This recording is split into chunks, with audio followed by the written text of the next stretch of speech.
This week we moved from Brazil to New Jersey, and it was a big change for sure. We had a really good time with my sister-in-law and my brother-in-law. They both hosted us here in Bloomfield, and we managed to see a lot of Halloween decoration around the houses and how everybody is getting excited about Halloween. To be honest, I've always been a bit skeptical about Halloween, and I am not dealing with death very well. But seeing everybody preparing for that celebration kind of inspired me to shift my perspective a bit and just remember celebrating instead of fearing. So that's my resolution about this Halloween.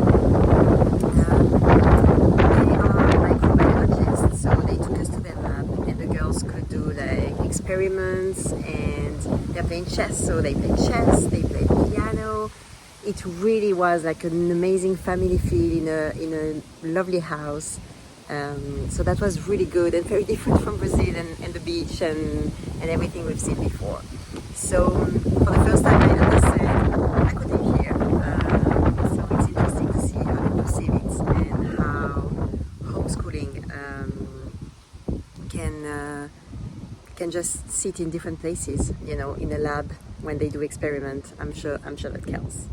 And we are moving to New York City tonight. So I will leave you with amazing scenery of New Jersey, and as well the horse riding center where my kids took a lesson from, and they learned the Western style, and that was really different. And it's a lot of fun for them to discover the world through their passion, especially my eldest.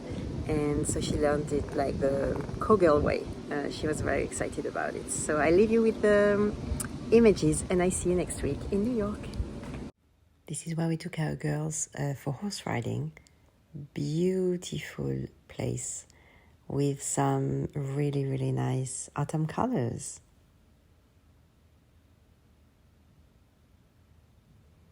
And we saw so many houses very well decorated for Halloween. A lot of pumpkins. And next week we will be in New York.